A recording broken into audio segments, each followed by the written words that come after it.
Welcome to another journey through the cosmos. Tonight I'll guide you through one of the universe's most mind-bending possibilities, wormholes. Together we'll explore what they are, how they might work, and whether they could truly offer shortcuts across space and time. But before we begin, here's what to expect. This video is designed to help you fall asleep peacefully. My voice will take you gently through the science and mystery of wormholes, from theoretical physics to what they could mean for space travel and beyond. Then, once the story ends, brown noise will continue through the night, helping to block out distractions and support deep, uninterrupted sleep. So get comfortable, close your eyes, and let's begin our journey through wormholes. Shortcuts in the universe. There exists in the fabric of spacetime a possibility so extraordinary, so fundamentally challenging to our intuitions about distance and separation, that it reads like fantasy, even as it emerges from the most rigorous mathematics of general relativity. This possibility is the wormhole, a theoretical structure that could connect distant regions of space through a shortcut, a tunnel through the very geometry of the universe itself. If wormholes exist, they would revolutionize not just our understanding of space and time, but our conception of what it means for two things to be separate, what it means for distance to exist at all. Imagine standing in New York and stepping through a doorway to find yourself instantly in Tokyo, or on Mars, or in a galaxy millions of light years away. No journey through the intervening space, no time elapsed for travel, just a transition from one location to another through a connection that bypasses ordinary distance. This is what a traversable wormhole would offer: a shortcut through space-time itself. A bridge between points that are far apart in normal space, but could be adjacent through a higher dimensional connection. The implications are staggering, not just for practical space travel, but for our fundamental understanding of the structure of reality. The story of wormholes begins with Einstein's general theory of relativity, published in 1915. Einstein showed that gravity is not a force in the traditional sense, but a curvature of spacetime itself. Mass and energy bend the fabric of spacetime, and objects move along the curves created by this bending.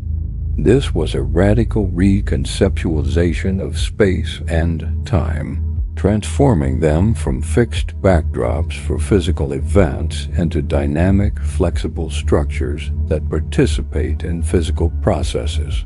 Space-time became something that could be warped, stretched, compressed, and potentially, as we'll see, punctured and connected in unexpected ways. Shortly after Einstein published his theory, the Austrian physicist Ludwig Flamm studied the simplest possible solution to Einstein's equations, the Schwarzschild solution, which describes the spacetime around a spherical, non-rotating mass. In 1916, Flamm noticed something peculiar in the mathematics. The equation suggested that spacetime could have a structure like a tunnel connecting two different regions. This was the first mathematical hint of what we now call a wormhole, though it would be decades before anyone seriously considered the possibility of actually traversing such a structure. The breakthrough came in 1935 when Einstein himself, working with Nathan Rosen, developed what became known as the Einstein-Rosen bridge. They were trying to model elementary particles as structures in space-time rather than as point-like objects, and their calculations revealed that the equations of general relativity allowed for a kind of bridge connecting two different regions of space-time through a throat, a narrow passage through which, theoretically, something could pass. These bridges became the foundation for the modern concept of wormholes, though Einstein and Rosen never suggested they could be used for travel. They were exploring the abstract mathematical structure of spacetime, not engineering shortcuts for spacecraft. What makes wormholes philosophically fascinating is what they reveal about the nature of space itself. We typically think of space as a kind of container, with objects existing at various locations within it. Distance is simply a measure of separation within this container, how far apart two objects are in the spatial grid. But general relativity shows that space is not a container at all. It's a dynamic structure that can be curved, warped, and topologically complex.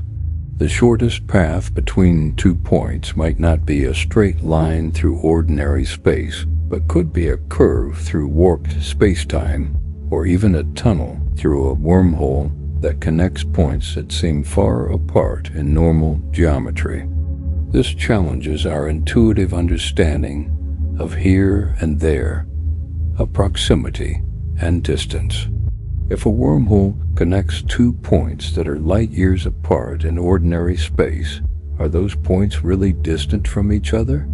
In one sense, yes, traveling through normal space from one to the other would take years or millennia. But in another sense, no, through the wormhole, they're adjacent, connected by a passage that might be only meters long. Distance becomes relative to your path through spacetime, not an absolute property of spatial separation. This is a profound shift in thinking about the structure of space. The topology of spacetime, its global shape and connectivity, becomes crucial here. Topology is the branch of mathematics that studies properties preserved under continuous deformation. A coffee cup and a doorknob have the same topology because you can continuously deform one into the other. They both have one hole. A sphere and a cube have the same topology, no holes. But a wormhole changes the topology of spacetime in a fundamental way. It introduces a handle or tunnel structure, connecting regions that would otherwise be separate. This is not just a local distortion of spacetime curvature, but a global change in its connectivity. Think about what this means for the concept of the universe as a whole. We typically imagine the universe as having a simple topology, perhaps infinite and flat, or finite, and curved back on itself like the surface of a sphere. But if wormholes exist, the topology could be far more complex, with regions connected through tunnels in ways that don't correspond to their positions in ordinary three-dimensional space. The universe could be honeycombed with shortcuts, a vast network of connections weaving through the fabric of spacetime. What appears to be a simple, continuous expanse of space could actually be an intricate web of interconnected regions. This has deep implications for the concept of locality in physics. Physics has generally assumed that interactions or local things affect each other through direct contact or through fields that propagate through space at finite speeds. The speed of light is supposed to be the ultimate speed limit, the fastest that any influence can propagate. But wormholes potentially violate this principle, not by allowing faster than light travel through normal space, but by providing a shortcut through spacetime geometry. You're not moving faster than light relative to the fabric of spacetime. You're taking a different path, one that's shorter in the actual geometry, even if it connects points that seem far apart. However, and this is crucial, the Einstein-Rosen bridges that emerge naturally from the equations of general relativity have a serious problem. They're not traversable. The throat of the wormhole collapses too quickly for anything to pass through it. Any object trying to enter the wormhole would be crushed before it could make the transit. The geometry pinches off, severing the connection before any signal or particle can get from one side to the other. So while these wormholes exist as mathematical solutions to Einstein's equations, they're not useful as shortcuts. They're there in the mathematics, but inaccessible in practice. This might seem like the end of the story. Wormholes exist in theory, but not in any practically useful form. But in 1988, physicists Kip Thorne and Michael Morris made a remarkable discovery. They were working with Carl Sagan, who was writing his novel Contact, and wanted a scientifically plausible method for interstellar travel. Thorne and Morris investigated whether the laws of physics allow for traversable wormholes that remain open long enough for something to pass through. Their answer was yes, but with a catch. You need exotic matter. Exotic matter in this context is matter with negative energy density or negative mass. This might sound like science fiction, but quantum field theory actually predicts that negative energy densities are possible under certain conditions.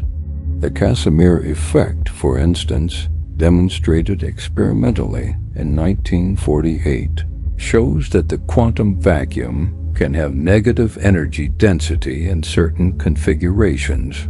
Two uncharged metal plates placed very close together in a vacuum will attract each other because the quantum vacuum between them has lower energy density than the vacuum outside. This is negative energy relative to normal vacuum, and it's real and measurable. The question is whether you can have enough negative energy concentrated in the right way to hold a wormhole open. Thorne and Morris calculated that you would need a spherical shell of exotic matter around the throat of the wormhole, with the negative energy density pushing the space-time geometry outward, preventing it from collapsing. The amount of exotic matter needed depends on the size of the wormhole and how sharply curved it is, but it's substantial. For a wormhole with a throat large enough for a human to pass through, you might need an amount of negative energy equivalent to the total mass of Jupiter, but negative. That's an enormous amount of exotic matter, far beyond anything we can currently create or manipulate. Here's where the philosophical questions become acute. Is exotic matter merely difficult to obtain, or is it impossible in principle? Are there fundamental laws of physics that prevent large accumulations of negative energy? This connects to what physicists call energy conditions, principles that constrain what kinds of energy distributions are possible. The strong energy condition, for instance, says that energy density plus pressure should be non-negative for all observers. If this condition is absolute, then the kind of exotic matter needed for wormholes can't exist in large quantities.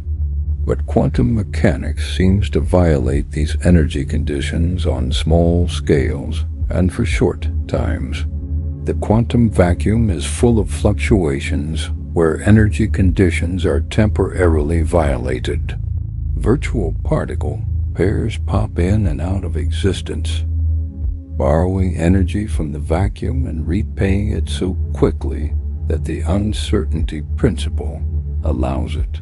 Could these quantum violations of energy conditions be amplified or sustained long enough to stabilize a wormhole? Or are there quantum gravity effects, a theory we don't yet have, that would prevent this? This uncertainty about the fundamental laws points to something important about our current understanding of physics. We have two incredibly successful theories: general relativity, which describes gravity and spacetime, and quantum mechanics, which describes matter and energy at small scales. But these theories are incompatible in certain regimes.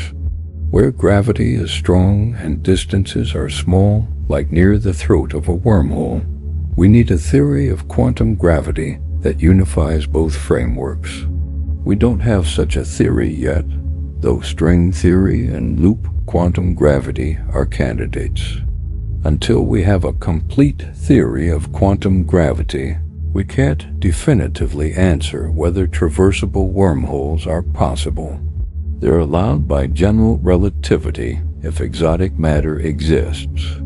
Quantum mechanics suggests exotic matter might be possible, but the synthesis of these theories might reveal constraints we haven't anticipated.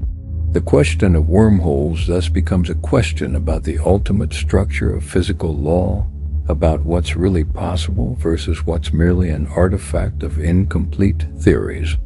Let's consider what it would be like to actually traverse a wormhole, assuming one existed. From the outside, a wormhole would likely appear as a sphere floating in space, not a hole or tunnel, as the name suggests, but a three-dimensional sphere that's actually the entrance to the throat. Looking into it, you might see a distorted image of the region on the other side, light from that distant location streaming through the wormhole to your eyes. The optical properties would be bizarre, with severe gravitational lensing, creating strange visual effects. As you approach the wormhole, tidal forces would become a concern. Tidal forces arise because gravity varies with distance. Your feet might be pulled more strongly than your head if you're falling feet first. Near the intense curvature of a wormhole throat, these forces could be lethal, stretching you apart. But a sufficiently large wormhole with gentle curvature would have manageable tidal forces. You could, in principle, pass through comfortably. The passage itself would be rapid. The throat might be only meters or kilometers long, even if it connects regions light years apart in ordinary space. You would enter one mouth of the wormhole, travel through the throat, and emerge from the other mouth in a different region of space, or perhaps a different time, as we'll discuss shortly. From your perspective, the journey would be continuous. You wouldn't experience any discontinuity or teleportation. You would simply travel through a curved region of space-time that connects distant points. But here's where it gets conceptually strange. While you're in the throat of the wormhole, where are you? You're not in ordinary space in any simple sense. You're in a region that's connected to two different parts of space simultaneously.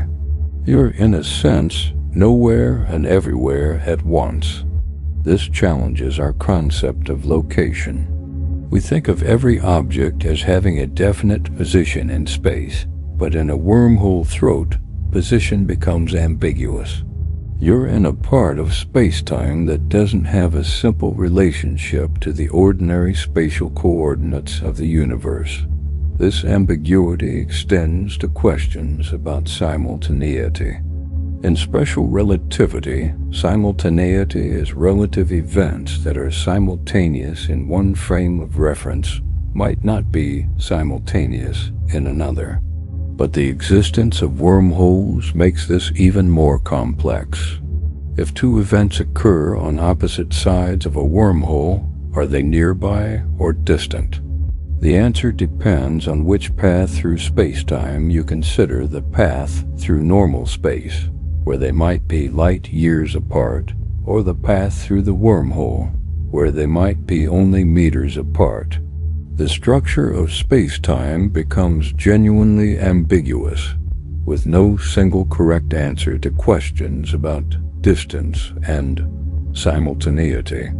Now consider one of the most fascinating and troubling aspects of wormholes, the possibility that they could allow time travel. This isn't immediately obvious.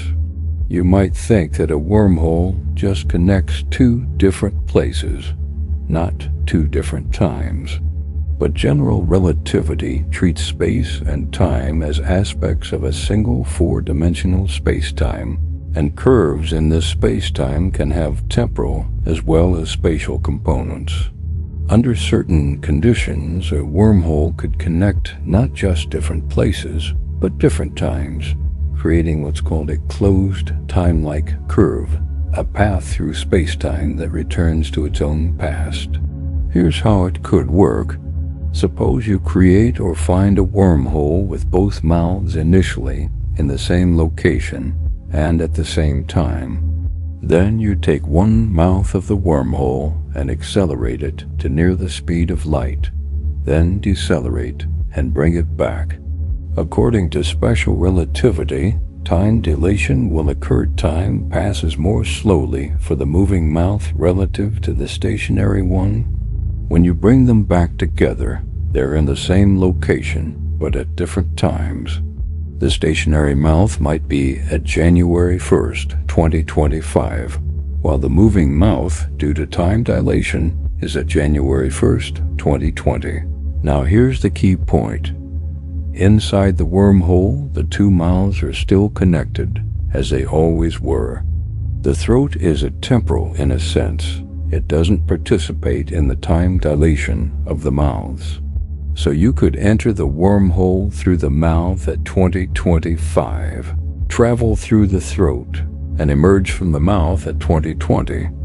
You've traveled 5 years into the past through a shortcut in space-time.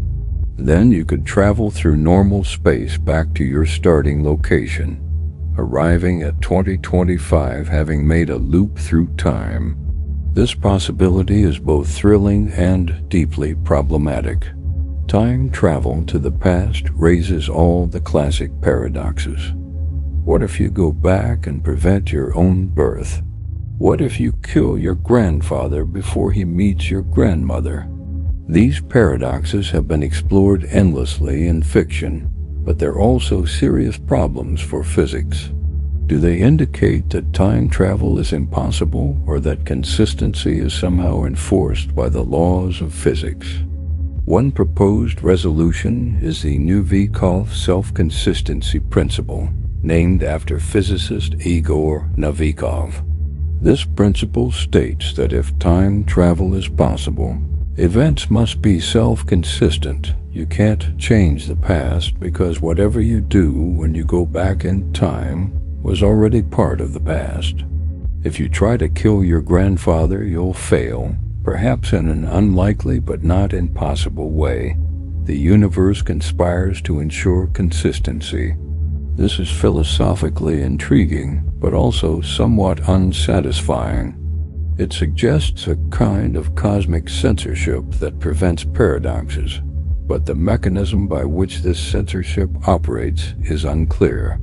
Stephen Hawking proposed an alternative, the chronology protection conjecture.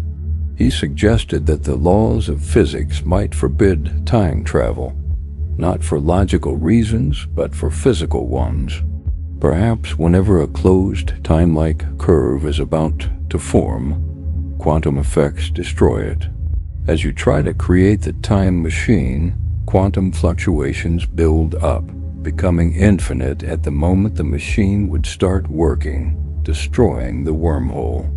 The universe protects causality by preventing time machines from forming in the first place. This remains speculative. We don't have a theory of quantum gravity to tell us whether chronology protection is a real law of physics or just a hopeful conjecture. But the question reveals something profound. The laws of physics might care about causality and consistency at a fundamental level. The structure of space-time might be constrained not just by energy and geometry, but by logical consistency, by the requirement that causes precede effects, that the past remain fixed.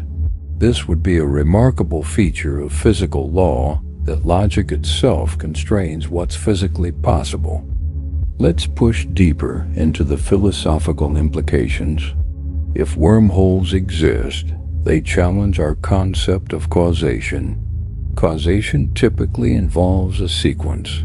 Cause precedes effect, with influence propagating from past to future through continuous chains of events. But with wormholes, especially time-traversing ones, this neat picture breaks down. An effect could precede its cause, or causes and effects could be linked in loops without any clear temporal order. The notion of causation as a directional flow from past to future becomes questionable. Some philosophers have argued that causation is not fundamentally about temporal order, but about patterns of dependence and counterfactual relationships. Event A causes event B not because A precedes B in time, but because B depends on A in specific ways. If A hadn't occurred, B wouldn't have occurred. This account of causation might survive time travel better than the temporal account. Even if A and B are connected through a closed time-like curve, there might still be asymmetric dependence between them that counts as causation. But this raises further questions. In a universe with closed time-like curves, can we have free will in any meaningful sense? If your actions in the present contribute to causing events in the past that led to your present, then the causal structure is circular. Everything is both cause and effect, predetermined by consistency requirements. This might be compatible with certain notions of free will compatibilism, which holds that free will is compatible with determinism, but it strains our intuitive sense of agency, of being able to do otherwise than we actually do. Wormholes also raise questions about identity and persistence over time. Suppose you travel through a wormhole to the past and meet your younger self. Are you the same person as that younger self, or are you different people? There's physical continuity. You're the older version of the person you meet. But you now coexist with yourself, which seems to violate the principle that a person exists at only one time. The solution might be that personal identity isn't about existing at one time, but about being connected by the right kind of causal and psychological continuity. You and your younger self are stages of the same person, connected through your history, even though you exist simultaneously due to the wormhole. Consider the implications for consciousness and subjective experience. If you meet your past self, there are now two conscious perspectives, both with memories of being you, both with your sense of identity. When you were that younger self, did you experience meeting your older self? Yes, that's part of your memory now. But you also remember being the older self meeting your younger self. The experience of being you becomes fragmented across time in a way that's difficult to conceptualize. Your subjective continuity, the sense of a single stream of consciousness, has to accommodate the fact that you've looped back on yourself. Let's shift from time travel to another aspect. Wormholes as cosmic connections. Even without time travel, traversable wormholes would transform our relationship with the universe. Interstellar distances would become manageable. Regions of space that are currently unreachable due to the vast distances involved could become accessible.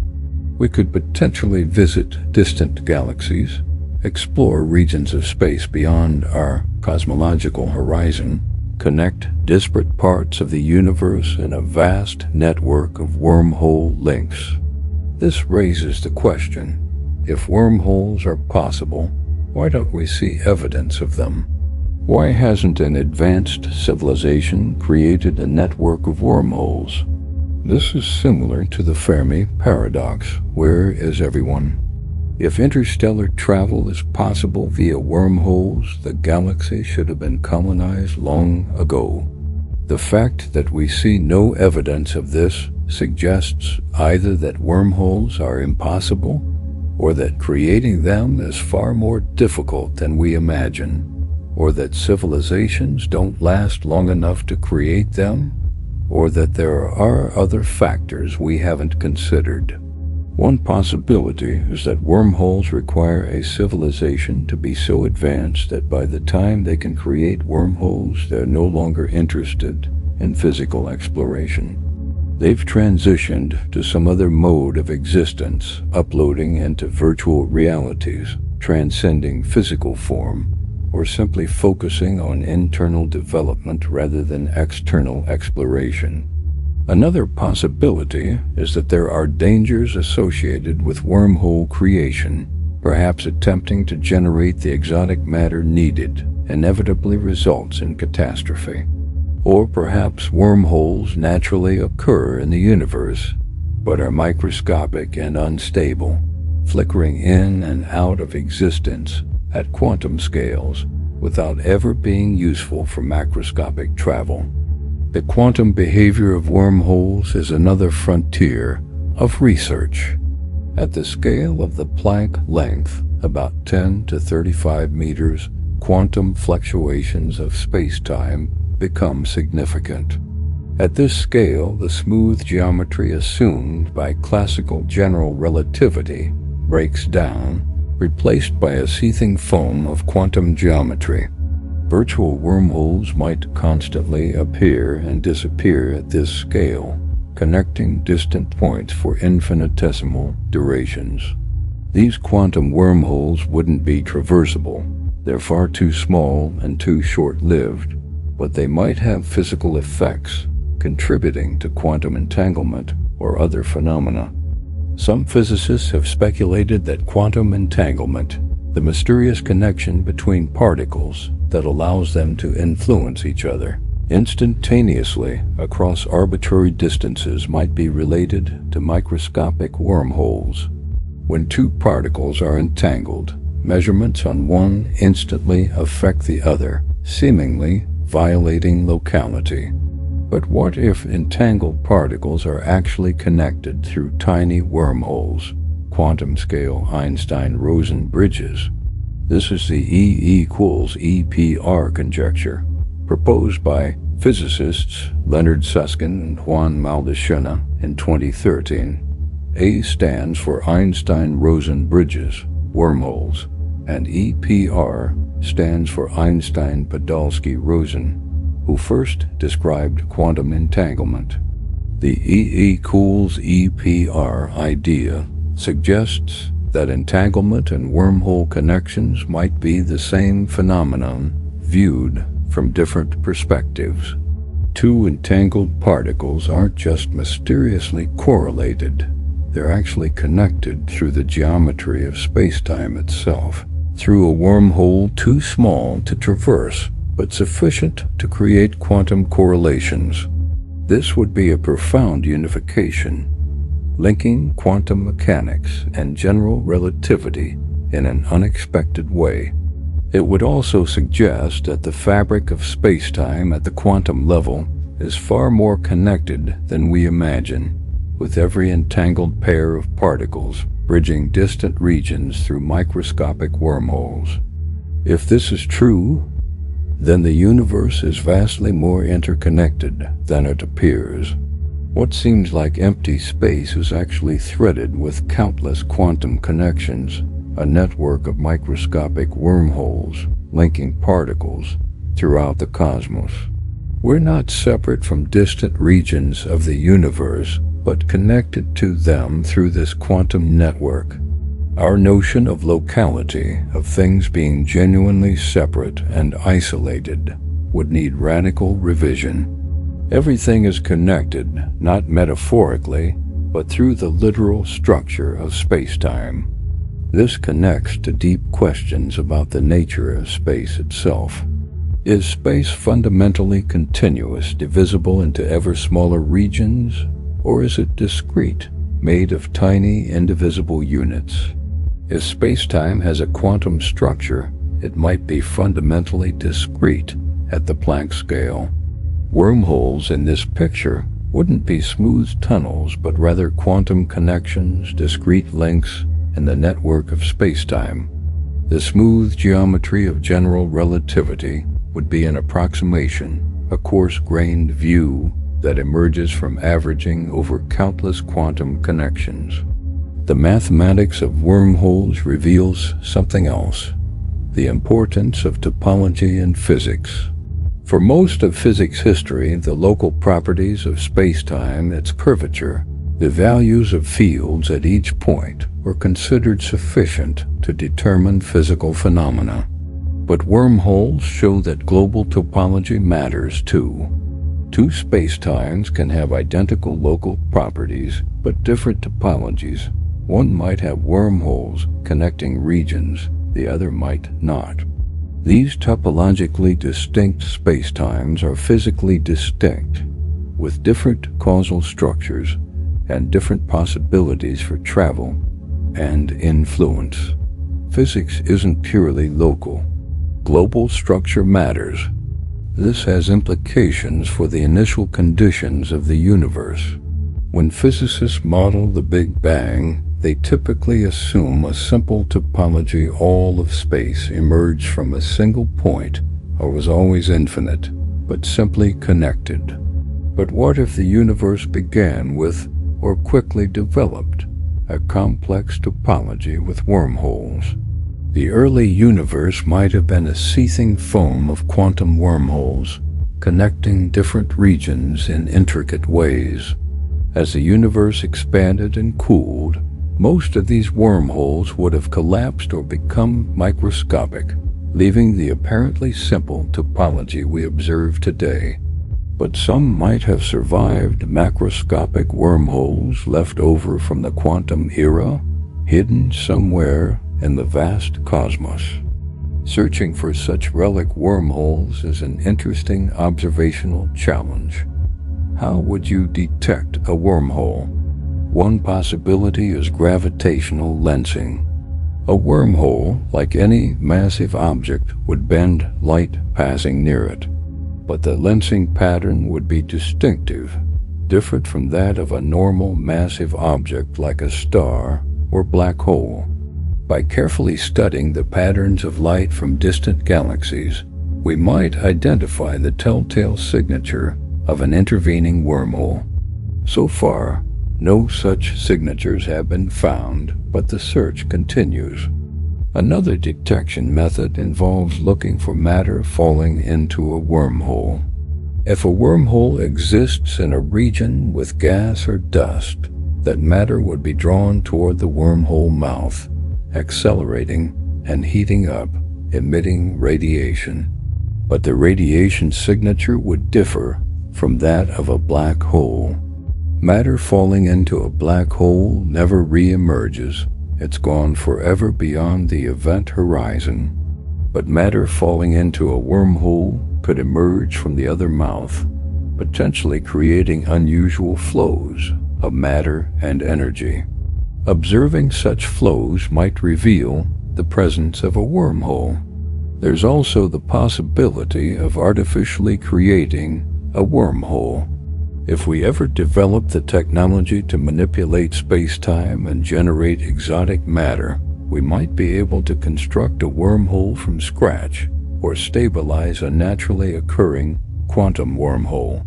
This is wildly beyond our current capabilities, but it's not forbidden by known physics. The energy requirements would be enormous, equivalent to the mass energy of stars or more, but an advanced civilization with access to such resources might attempt it. We would essentially be engineering space-time itself, shaping its geometry to create desired connections. The ethical implications of creating wormholes are worth considering. If you create a wormhole, you're potentially affecting the entire future light cone of the universe, everything that can be causally influenced by that wormhole. If the wormhole allows time travel, you're creating the possibility of paradoxes and causal loops that could affect the consistency of history. This is cosmic-level responsibility. Do we have the right to alter the topology of space-time to create shortcuts that could fundamentally change the causal structure of the universe? There's also the question of ownership and access. If someone creates a wormhole, do they own it? Can they control who uses it? A wormhole would be incredibly valuable, providing instant access between two regions of space. It could become a source of immense power and wealth, but also of conflict. The mouth of a wormhole would be a strategic location, a choke point for travel and communication. Societies might emerge whose entire structure revolves around wormhole networks, with economic and political power concentrated at wormhole junctions. Imagine a future where humanity has spread across the galaxy through a network of wormholes. Earth might be the hub, with wormholes connecting to colonies on distant planets. These colonies would be hours or days away through the wormhole network, despite being hundreds or thousands of light years away in normal space. But this raises interesting questions about cultural coherence and political unity. Would such far-flung colonies remain part of a single civilization, or would they diverge, developing their own cultures and identities, despite the easy communication and travel through wormholes? The speed of communication is crucial here. Even with wormholes, there might be limits on information transfer speed. If the wormhole throat has a finite cross-section, it can only carry a finite amount of information per unit time. This might be vastly more than light-speed communication through normal space, but it's still a bottleneck. Large-scale coordination across a wormhole network might still face challenges, especially if the network grows large and complex, with many nodes and connections. There's also the possibility of wormhole network disruptions. If a wormhole can be created, presumably it can also be destroyed or blocked. In a civilization dependent on wormholes, the destruction of a key wormhole could be catastrophic, cutting off entire regions from the rest of the network. This makes the civilization vulnerable in new ways. Natural disasters or intentional sabotage could isolate communities that thought themselves securely connected. The topology of the network becomes a strategic consideration, with redundancy and alternative routes becoming important for resilience. Let's return to the philosophical question of what wormholes tell us about the nature of reality. At the deepest level, wormholes reveal that space is not what it seems. Our intuitive picture of space as a vast, empty expanse with objects separated by distances is radically incomplete. Space has a geometry and topology that can be curved, connected, and structured in ways that have no analog in our everyday experience. The distance between 2 points is not fixed, but depends on the geometry of the paths connecting them. Proximity and separation are relative, not absolute. This challenges the Newtonian picture of absolute space, a fixed container in which events occur. It also challenges the common-sense view that space is simple and transparent, that what you see is what you get. General relativity already showed that space is curved by mass and energy, but wormholes push this further, suggesting that space can have a complex topology with hidden connections and shortcuts. The map of space might be vastly more complicated than the territory appears to be. There's a parallel here with quantum mechanics, which revealed that matter is not what it seems. Particles are also waves. Measurements affect what's measured, and reality at the quantum level is probabilistic and observer-dependent.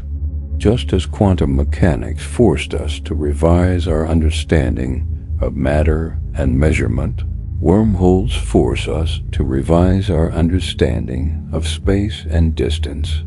Both revisions point toward a deeper reality that doesn't conform to our intuitive expectations.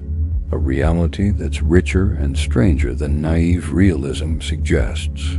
What does this mean for our place in the universe? If wormholes exist, the cosmos is far more accessible than we thought.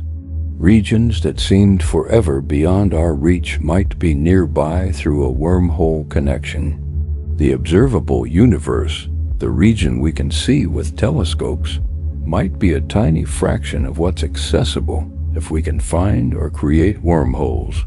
The universe might be vastly larger than we imagine, with distant regions connected through a network of natural wormholes that we haven't yet discovered.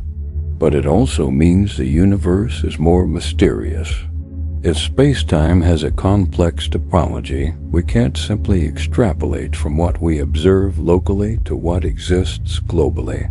There might be entire regions of the universe that are disconnected from us in normal space, but could be reached through wormholes. There might be structures and phenomena in these regions that are completely different from what we see in our local patch of the cosmos. The universe might be far more diverse and complex than our observations suggest. This brings us back to the question of whether wormholes are real or merely mathematical curiosities. The honest answer is that we don't know. They're allowed by general relativity under certain conditions, but those conditions might not be realized in nature. They require exotic matter, which might exist, but might also be forbidden by deeper laws we haven't discovered. They potentially allow time travel, which might be prevented by chronology protection or other principles. Until we have a complete theory of quantum gravity, we can't give definitive answers. But the uncertainty itself is philosophically significant. We've reached a point in physics where our best theories lead to predictions we can't fully verify, where the implications of our equations extend beyond what we can observe or test. This is uncomfortable for those who believe science should deal only with the observable, but it's also exciting. We're pushing against the boundaries of knowledge, exploring conceptual space even when we can't directly explore physical space. The wormholes in our mathematics might not correspond to actual structures in space-time, but thinking about them expands our understanding of what's possible, challenges our assumptions, and might lead us to new insights, even if wormholes themselves turn out to be impossible. There's also something inspiring about the idea that shortcuts through space might exist. It captures the imagination in a way that few scientific concepts do. Humans have always dreamed of transcending limits, of finding ways around obstacles, of reaching the unreachable. Wormholes offer the ultimate shortcut, bypassing the vast distances of space itself. Even if they turn out to be impossible, the dream they represent is valuable. It drives us to question assumptions, to look for loopholes in the laws of nature, to imagine ways of achieving what seems impossible. This is the spirit of scientific inquiry, at its best bold speculation, constrained by rigorous mathematics, wild imagination, disciplined by experimental verification. Wormholes exemplify this balance. They emerge from taking general relativity seriously, following the math wherever it leads, even to seemingly impossible conclusions. But they also remain hypothetical, subject to theoretical and observational tests, potentially falsifiable by future discoveries. They exist in the fertile space between established fact and pure fantasy, where scientific progress often happens. Consider how our understanding has evolved. A century ago, we thought space was fixed and absolute. Einstein showed that space curves around masses. Schwarzschild and others found that the equations allow for extreme curvatures and exotic structures. Thorne and Morris showed that traversable wormholes might be possible with exotic matter. Hawking suggested that quantum effects might prevent them. The E=EPR conjecture suggests they might exist at quantum scales. Each step builds on the last, refining our understanding, revealing new possibilities and new constraints. This is how science progresses at the frontier, not through definitive answers, but through increasingly sophisticated questions. We may never know for certain whether macroscopic traversable wormholes exist, but the process of investigating them has deepened our understanding of spacetime, causality, quantum mechanics, and the relationship between mathematics and physical reality. The journey is valuable, even if we never reach the destination. Let's consider one more aspect: wormholes in popular culture and their influence on how we think about space.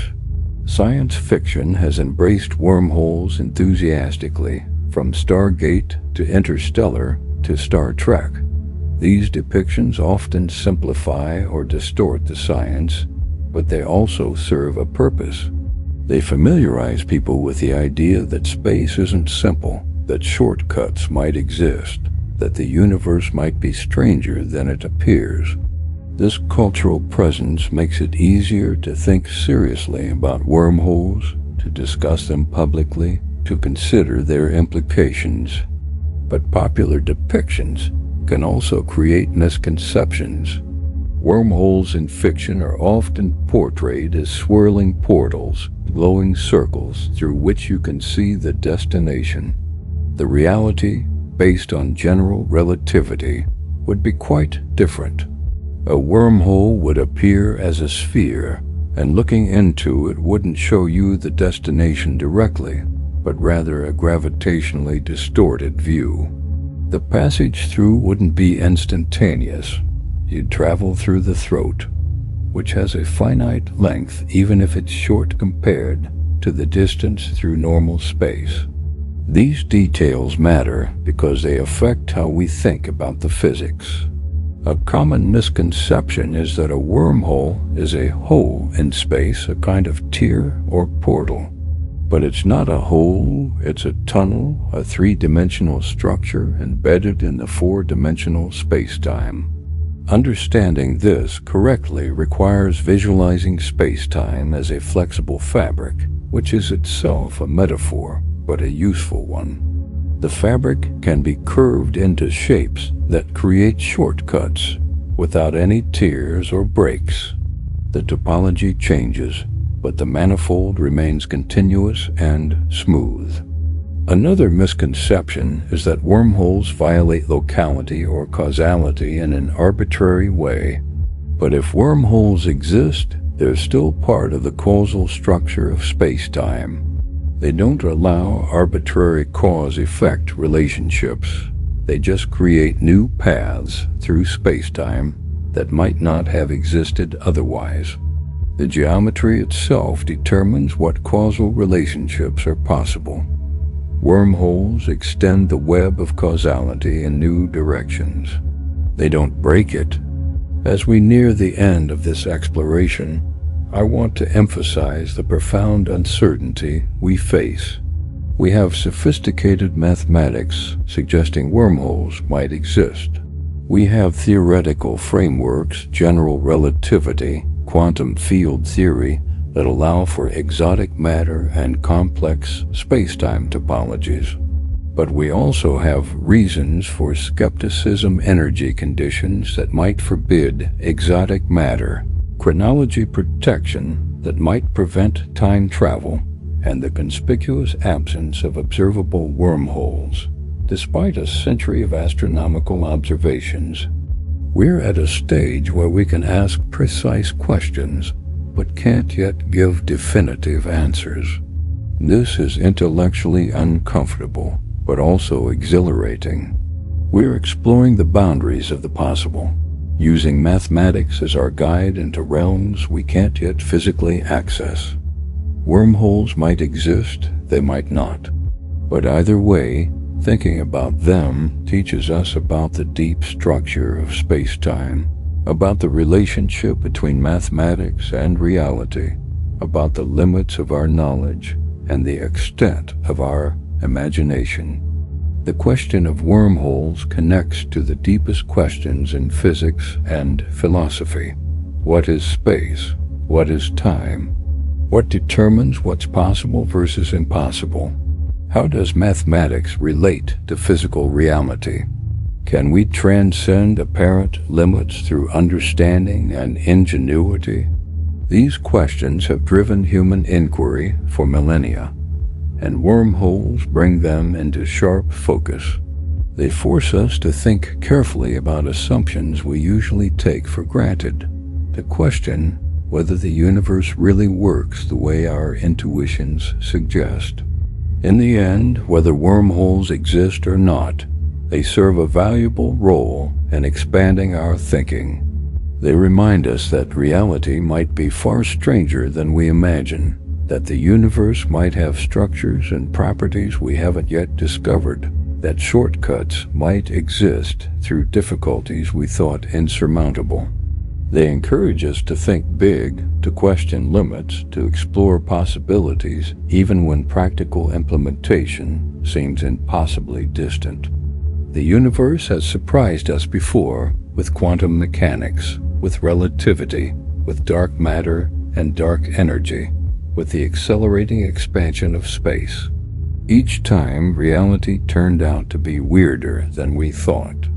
Perhaps wormholes will be another such surprise, a feature of space-time that exists but that we haven't yet observed because we don't know where or how to look. Or perhaps they'll turn out to be impossible, forbidden by laws we haven't yet discovered. Either way, the investigation is worthwhile. Science advances by exploring possibilities, by following theoretical leads, even when experimental confirmation is distant or difficult. We are beings of finite lifespan contemplating structures that could connect distant reaches of space and perhaps even different times. We are creatures evolved to navigate a small region of one planet, yet we can conceive of tunnels through the fabric of the cosmos itself. This capacity for abstract thought, for mathematical reasoning, for imagining beyond our immediate experience, this is what makes us human. Wormholes, whether they exist or not, represent the furthest reach of this capacity, the most extreme application of our ability to reason about the structure of reality. And so we continue to investigate, to calculate, to observe, to theorize. We build better telescopes to search for wormhole signatures. We develop more sophisticated theories of quantum gravity to understand whether exotic matter can exist in sufficient quantities. We explore the mathematical structure of space-time to understand what topologies are possible and what effects they would have. We think about the philosophical implications of shortcuts through space and time. All of this is science at its frontier, where observation meets mathematics meets imagination, where we push against the boundaries of the known into the vast territory of the possible. Sleep deeply now. The brown noise will continue through the night, a constant companion, keeping you in restful slumber. And when you wake in the morning, you'll carry with you the memory of this journey. Good night. Rest well, and may you dream of the cosmos in all its layered, mysterious, beautiful glory.